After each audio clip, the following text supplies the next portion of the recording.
Locked On ACC, your daily podcast on the Atlantic Coast Conference. Part of the Locked On Podcast Network, your team every day.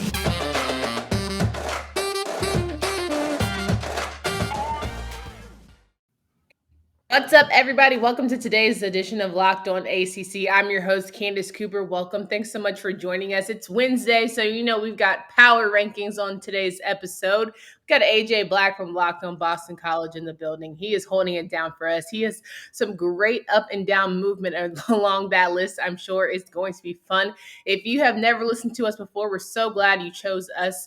We're so glad that we're the first listen that you have each and every day. Make sure you listen to the podcast, subscribe on YouTube. We've got a channel where you can see our lovely faces. And if you want to listen on the Odyssey app, audio, you got that, or wherever you listen to podcasts. AJ, thank you so much for joining us today. Candace, I'm so excited to be back on. Another great week of ACC football. I have so much I want to talk about. I can only imagine. As we know, week 4 was a wild one. We had so many great upsets. We had some games that caught us by surprise. And more importantly, we had some teams that certainly took care of business. So we're going to start with the top 5 here. And we're going to discuss those, go through the bottom 5, and then overall just have our final thoughts to wrap up the show. So AJ, we'll love to hear who your top 5 are starting this week. What you got? All right, let me pull this all up. I got a good list here. So again, with the power rankings, until we kind of get into the season, it's just like take all 14 teams and just throw them against the board every week, because it's like every week it's something completely different. My top 5 right now, it was hard because there's the ACC, I thought, had a pretty good week at some points, but there was more teams that moved their way up than I expected. Yeah. So number 5 is a team, the Louisville Cardinals. They had another good week. They looked pretty good. I like how they're playing. They're doing the right things right now, and I have them as my number 5. Listen, that's a great pick. And of course, we started out the year preseason. Everyone was dogging Louisville coach Satterfield, right? They were feeling like Malik Cunningham. They kept trying to compare him to Lamar Jackson. Is not even close. But then you have that week opening against Ole Miss. But they have slowly but surely bounced it back and have had great matchups throughout their weeks here. And now they're facing a good matchup coming into week 5 against Wake Forest that I'll actually have the chance to see in person. So I think that'll be the first game where I'm like, is Louisville legit, or are they just, too good to be true, which is very common here in the ACC. Yep. And I have to admit, I'm one of those guys that didn't buy in on Louisville early, and they've impressed me so far. So good for them. Yeah, absolutely. All right, number 4, what we got? And speaking of teams I've talked ill about, number 4 is Virginia Tech. Okay. And they are in my top 5. I almost pushed them out because they did only barely beat Richmond, which they should that definitely started to concern me a little bit. But hey, a win is a win. They're they took care of business against UNC earlier. They're 3-1. I'll give them the benefit of the doubt here and say that they're going to move on and they have a good game this. Actually, they're not on this week, so I'm going to go with Louisville. Virginia Tech.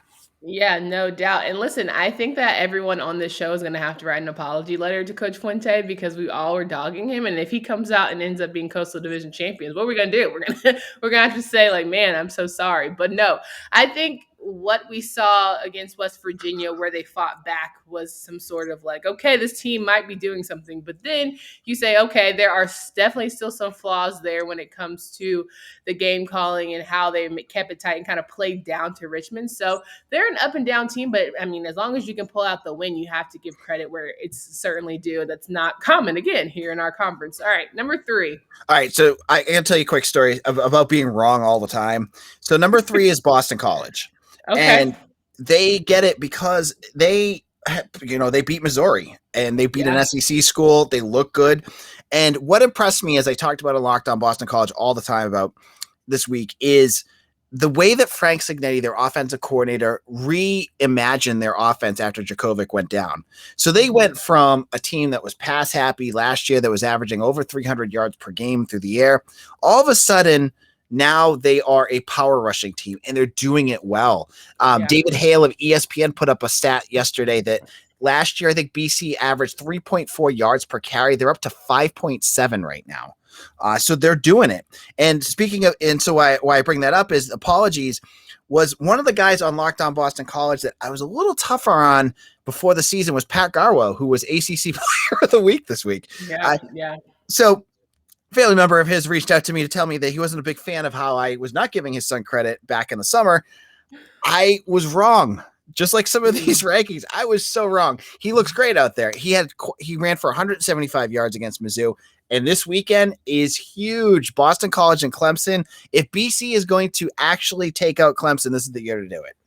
Yeah, for sure. I really wanted to comment on the Boston College Mizzou game because I really felt like Grossell looked very poised in that game. I was really impressed by how, when you're coming into having to be a backup and then you're going and having to play against an SEC team that already has been trash talking you throughout the week, it's hard to want to stay focused and stay dialed in, but he really did. And I think he and Zay Flowers connected in great ways. I think that defensively, talked a lot of junk about Boston College defense, and they came through when it mattered. So overall, I was pleasantly surprised, and maybe just really spoke to how Coach Hafley has done with this team so far.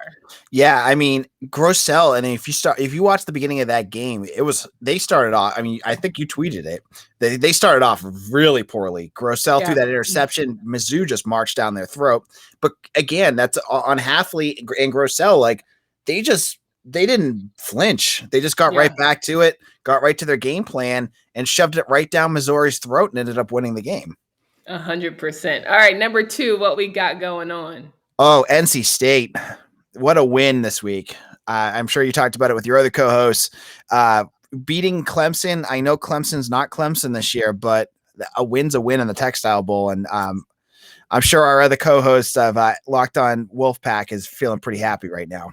Yeah, no doubt. I think it was a win that had to happen. At some point, the curse has to be broken, and it sucks to me for Clemson and like all the injuries that they endured, losing Brian Breesy to a torn ACL, right? And the defense just being depleted. James Skalski being out for the rest of the game, I think after like the second or third quarter, it was tough to watch because, at the end of the day, you want everybody out there, you want everybody healthy and being able to compete and say you beat the best. But defense on the Clemson side did all they could, and you could just tell that they were worn down. But damn it, if DJ Uigalele didn't give them an opportunity to stay in the game. Justin Ross missed a couple of touchdown passes there that I thought, could put it away. But also, NC State should have been up like 4 more touchdowns, or at least had the kicker. Had he even made one of his kicks, they wouldn't have been in that overtime situation. So it was sloppy, but it ended up going in the Wolfpack's favor, which is all you can really ask for that group.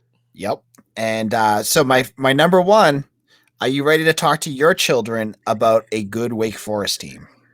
I went to Wake Forest for grad school, and so I'm over here like, yeah, maybe I need to just hype that up a little more. I'm an alum. Like, I can claim it now, right? No, not that I ever really – I think I probably went to like 4 Wake Forest football games when I was in school. But I will say that Clawson has definitely turned things around in a positive light for Demon Deacons. It feels like, 2006 again, when we're talking about, Wake Forest being potentially ACC champions. I'm here for it. I'm here for the shakeup. I think everything we thought we were going to see in the preseason, it's really none of it's coming to pass, and that's fun. And Wake, Sam Hartman, all the credit to him. He looks like one of the best quarterbacks in the ACC. He's efficient. He's making his passes. That team looks good. And and credit to Dave Clawson. I said it, I think, earlier in the summer, he's a good coach. Like, a guy that can maximize talent of what he gets at Wake Forest, which is not, the blue chippers that you get at Clemson, not the blue chippers you get at Miami. And he's doing what he needs to do. So I love seeing a school like Wake Forest and obviously Boston College do well because it adds parity to the league. It adds some depth. And when I made my power rankings, just to kind of go off of that, there were at least 2 other schools that I left off that I really feel like I kind of gypped, but really kind of deserve it. Syracuse. Yeah. They're doing well. They're doing well. Hey, yeah. Listen, they came up with Sean Tucker's good. Against Liberty. Yeah. Sean Tucker is amazing. and Georgia Tech, again, we'll get into that in a little bit, Candace. Georgia Tech they're on, and they just missed it. But I want to make sure that their listeners know that I give them credit too, because they're just like right off of where Louisville was. Listen, I feel like I already know who's hitting towards the bottom, but that's okay because Oh they yeah. deserve it. Let's talk about some teams here that if you guys want to bet on any of the top 5 teams that we just mentioned in the conference, or even the bottom, you feel like you have a strong knowing about them, we strongly encourage you guys to hit up BetOnline, the fastest and easiest way to bet on all sports action, from basketball, baseball, boxing, and more. Your favorite Vegas casino games. Don't wait. Take advantage of all the amazing offers available for the 2021 season. Head to the website, use your mobile device to sign up today to receive a 100% welcome bonus. That's double your initial deposit just for signing up. As always, BetOnline is your number one spot for all the pro and college football action this year. Please use promo code LOCKEDON. So I'm sitting here with AJ Black from Locked On Boston College. He covers the Eagles. He does a great job of giving you that good college football insight. And let's get to the bottom of this list, right? Because there's always people who, might start the season hot, but slowly find themselves towards the end. And I would love to hear your thoughts here on some of the teams in the ACC that aren't quite getting it done. So when people talk about songs that remind you of September, everyone gets to that like Green Day song, "Wake Me Up When September Ends." I think of another Green Day song from that album, which is "The Boulevard of Broken Dreams," and my bottom 5 all are residents of the Boulevard of Broken Dreams right now, and they may get out of it. It's only September, but right now they are lodged right there, and they deserve it. So Clemson is number 10 for me, because I looked at some of these other teams. Like, I can't put them out in front of Syracuse. I know Clemson has played a tough schedule. They played Georgia. They played NC State. But they're Clemson. They need to play better than what they have shown. And Jeff Hafley talked about them during his press conference and said, yeah, they're like a player or two away here and there from being 4-0.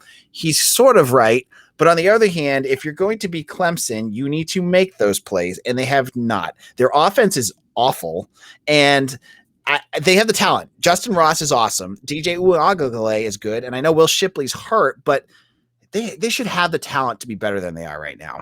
Yeah, Will Shipley being done for the season is definitely a tough blow, but I think, Dabo Swinney hit it nail on the head in his presser talking about the inconsistencies of DJ. Like, at the end of the day, you're a 5-star recruit for a reason, but you have to step up and deliver. And I think that there's a different level of expectation. And then, Kenton Gibbs from Lock to Wolfpack on the Monday show brought up a good point about, literally NC State had possession. It was 28 minutes out of that game. And it's like, you have to do so many things to beat it. But once you're on top and you're a Clemson, it's kind of like there's no excuse why you shouldn't ultimately come through with the win. And it's hard, of course, to beat you. But at the same time, I think it's more so there's not a change in coordinators. So there's no excuse, right? There's not a change. There's not a whole lot of things shifting within your program to where we could say, oh, well, because, they have to work under a new skill set or a new, different kind of program schemes. That's why everything's, crap. No, you're still Clemson. We've graduated to the Alabama type mindset where it's like lock and reload, right? It's a reload season instead of a rebuild. So we have to give you the same kind of credit and also be really harsh on you when you're not living up to expectations. So fair points. All right, number 11. All right, so continuing on our Boulevard of Broken Dreams are the UNC Tar Heels. Oof, God. That game against Georgia Tech, they got smoked. That's putting it nicely, AJ. Yeah. And it was horrible. It was horrible. Yeah. And I bought in. I was, you warned me, and I've said this on past episodes about buying in on them because they're a team that could break your heart. And I'm glad I didn't bet on them because Georgia Tech just dominated them. They dog walked them. Absolutely. Yep. From start to finish. It was all Georgia Tech. And I think if anything, Duke, this coming into the rivalry week, they should be excited to have a guy like Mateo Durant because you see that rushing defense ain't worth a damn over there in Chapel Hill. So I'm just saying, while everyone assumes that it's going to be a gimme for Carolina and Duke, it really isn't, because I think Carolina has just shown themselves to not be able to step up when it matters, especially this year. You've gotten all the hype. And it's our fault. Again, I will go over San Antonio in the face. The media said they were going to be great. But when did they show us that they were going to be considered? They've never won anything for us to be like, yeah, they could definitely dominate. 2020 was crazy. So I get it, right? You saw flashes, but I will say if you took this 2020 team, the 2020 team from last season, and put it a year, they would be dominating in great fashion. Yeah, I look at the spread, and we can talk BetOnline.ag later. 19.5 for Duke. That seems, I mean, I would take Duke in that in a second right now, given what Please. you know what I mean? I mean, that's where I'm at. Yeah, 100% agree. Yep.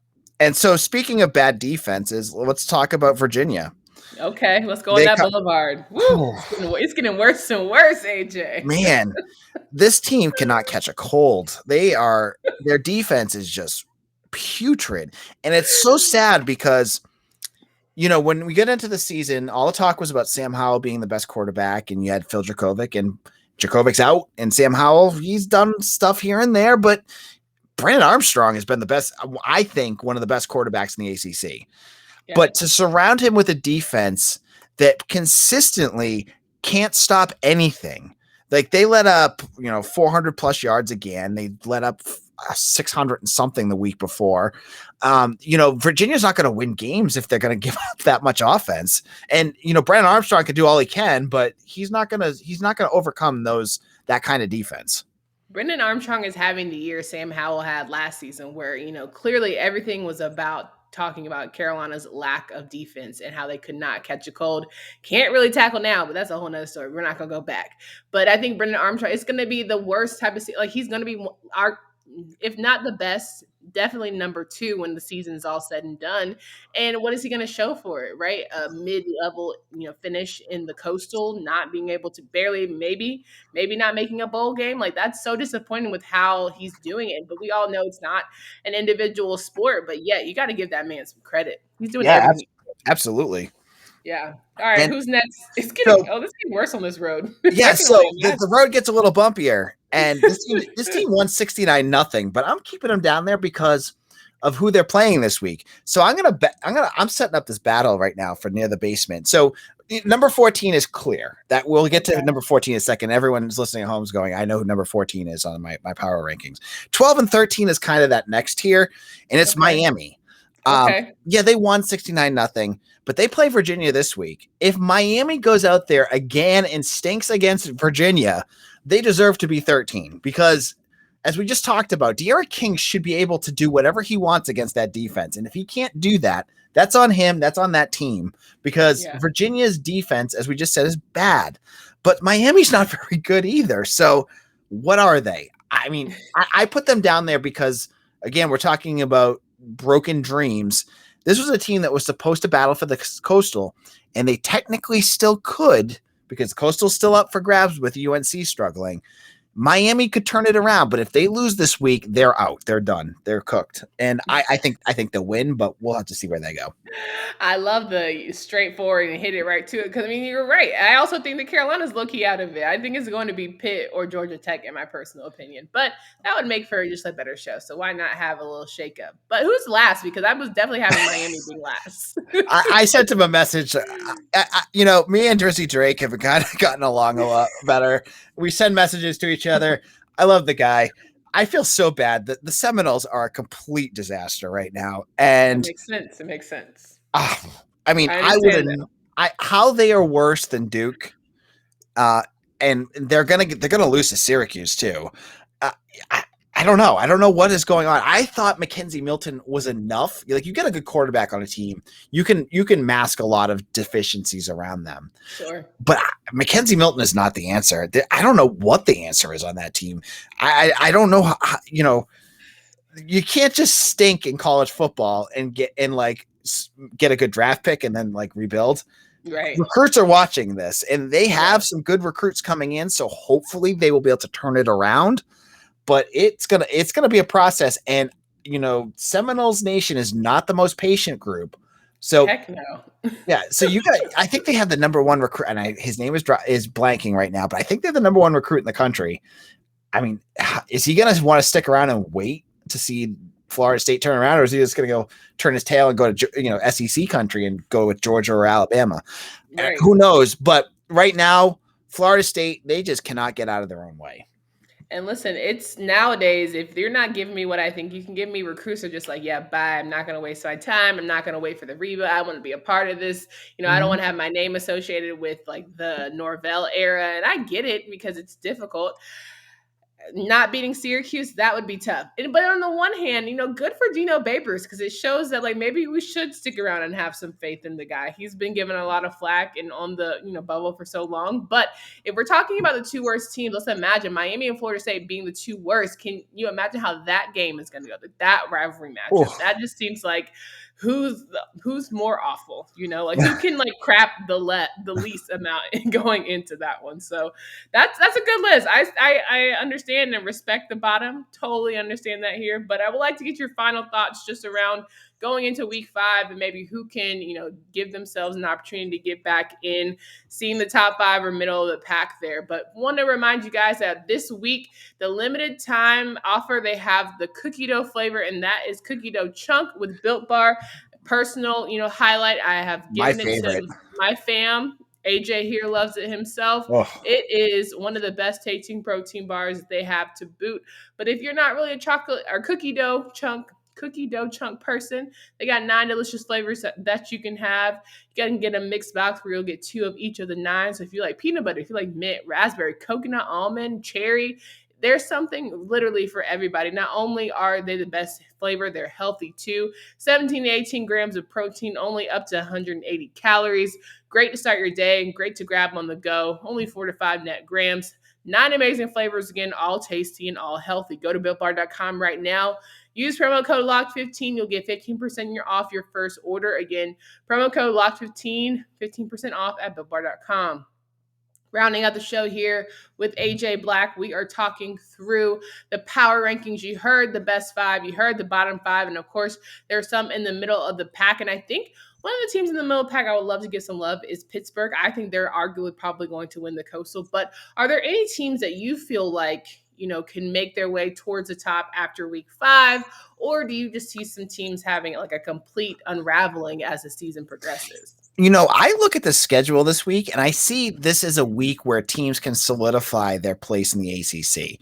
Like, as I've said before, like my rankings kind of go all over the place because the first 4 weeks is lots of out of conference games, but you look at the schedule and like, you can see, all those like kind of mid-tier teams, they're going to get their chance to kind of bang home where they belong on the rankings. Right. So like, as you just said, Pittsburgh and Georgia Tech is a perfect example of that. It's going to be a heck of a game. Like Georgia Tech showed that they belong up there. Pitt is kind of the old guard, at least in terms of teams that have been playing pretty well. Can Georgia Tech knock them off and really establish themselves as a top 5 team?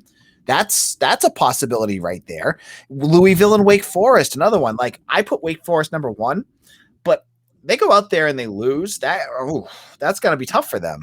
And but Louisville could really ascend again. So like that game again is fascinating. And obviously, as the host of Locked On Boston College, I'm really looking forward to BC and Clemson. I was just gonna say, this is the game of to me, this is the game of the week. This is one where we say this is really not Clemson's year and they're completely out of it, or we're saying Boston College, hey, don't sleep. Atlantic is wide open. 16.5 point spread right there. Clemson's averaging 21 points a game, and I know it's against teams like Georgia and NC State, but BC, the way that they're playing, the way that they establish themselves against some of these teams, they could put them. I mean, if they go out there and beat Clemson, we're talking BC as a possibility of winning the ACC, and that's crazy. They lost Phil Dracovic, and they could still get to that point. That's a big mountain to climb still, because I still believe that Clemson's going to figure some stuff out, but I think it's going to be a fun game. And honestly, we just talked about this to start the show off. Duke in North Carolina is a fun opportunity. I mean, like I've been harsh on Duke and like not really giving them a ton of respect. And they've won 2 out of conference games against Power 5 schools. I know it's Northwestern. It's not Northwestern. You beat Northwestern. That's a good win. But you beat Kansas. But still, it's Duke. You win those games. That's good for you.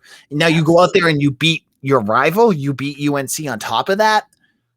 You're talking about, hey, maybe this is going to be a really respectable year.